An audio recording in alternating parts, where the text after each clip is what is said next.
لا يزال الخير حيا لا يزال إن في الدنيا سلاما وظلال أخبر الأيام أنها في وصال قم بنا وانظر لآيات الجمال. Dragi brakja, počituvani sestri, assalamu alaikum wa rahmatuhu wa barakatuh. Веќе се наоѓаме во месецот Рамазан. Веќе малку нешто кажавме во врска со него, сега ни останува да кажеме една многу важна работа, без која што Господарот Джелешану никогаш нема да ни го прифати нашиот пост, и не само постот, ниту било кое друго дело. Господарот Субханаху ва Таала во својата објава вели: "Уема умиру илля лијабудуллахе мухлисине леху дин." А на луѓето им беше наредено само Аллах искрено да го обожаваат. Само на Господарот Субханаху ва Таала искрено да му робуваат.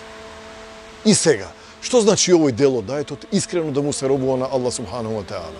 Треба да се знае дека доколку делото не е искрено поради Аллах Субханаху ва Таала, доколку ние нашите дела ги правиме поради некаков интерес или со нашите дела, не дај Боже, сакаме да им се прикажеме на луѓето, а срцата се празни и душите се празни, ваквото исповедање на верата кај Господарот Аллах Субханаху ва Таала нема да има никакво значење.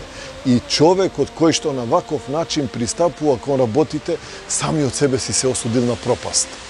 Зошто постот завзема посебно место во животот на еден верник?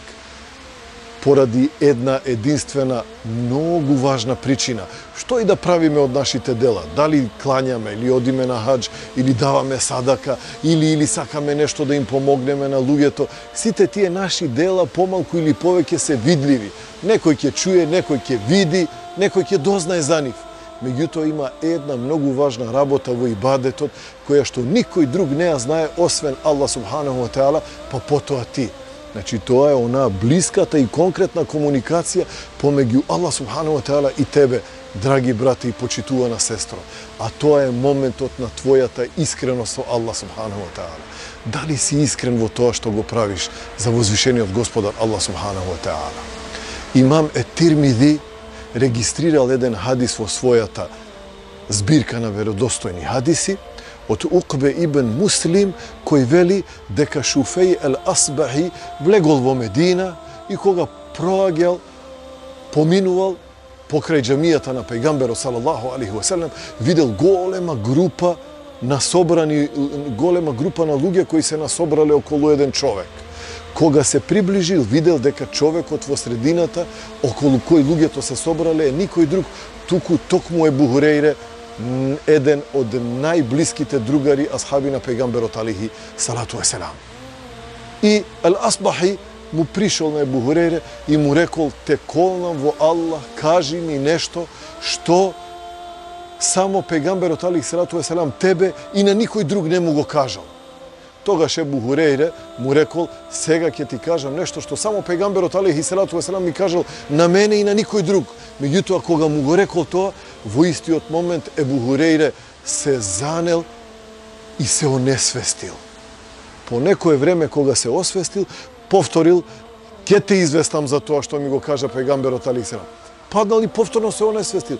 3 пати се онесвестувал поради тежината на она што го слушнал од пејгамберот алейхи салату ва селам и важноста на она што го слушнал од пејгамберот Мухамед алейхи салату ва селам.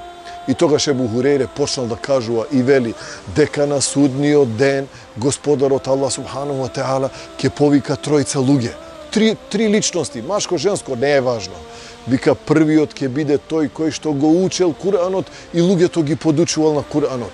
Вториот ќе биде тој кој што бил богат и многу давал на Аллаховиот пат, помагал сиромаси и така натаму. А третиот е тој кој што се борел во името на Аллах, се додека и животот не го загубил на тој пат. Па Господарот ќе го повика првиот кој што го учел Куранот и ќе му каже: "Зошто си го учел Куранот? Како си го проведувал животот со Куранот?" Овој ќе каже: "Господару мој, ноќе и дење ја само со Куранот живеев и луѓето ги повикував кон твојата книга." Господарот ќе му каже: "Лажеш." и мелеките ќе потврдат лажеш, туку тоа си го направил само за луѓето да кажат дека знаеш да учиш и дека убаво го учиш Куранот. Потоа ќе биде повикан овој другиот, богатиот кој што многу давал, и он ќе биде запрашан: што си направил со она што јас сум ти го дал? Овој ќе каже: Господару мој, сум ги помагал луѓето, сум делел на твојот пат да ја заработам твојата милост. Господарот ќе му каже: лажеш. Мелеките ќе потврдат: лажеш, туку тоа си го сторил само луѓето да кажат дека си голем доброчинител. И на крајот ќе биде повикан човекот кој што и животот свој го дал во борбата за Аллаховата вера. И кога Господарот ќе го праша: зошто си загинал, ој ќе каже: поради твоето задоволство, Господару, да ја воздигнам твојата вера.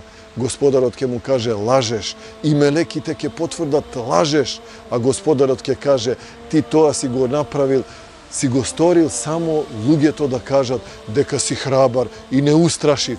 Еве на сите тие тројца им е кажано тоа што сакале луѓето да кажат за нив. И пегамберот алейхи салату веселам на крајот од овој хадис вели: ете, вика, тоа се првите три личности со кои ќе биде распламтен џехенемскиот огин. Почитувани мои, нема со овој или со оној да се распламти џехенемскиот огин. Туку првите со кои што ќе се распламти џехенемскиот огин се токму овие три личности кои што нешто правеле од исламските начела, меѓутоа лажно се прикажувале пред луѓето дека тоа го прават поради Аллаховото задоволство.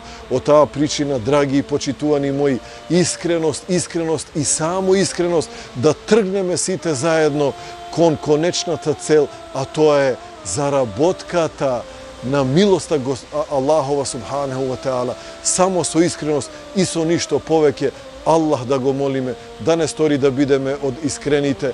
Вассаламу алейкум ва рахметуллахи ва баракатух.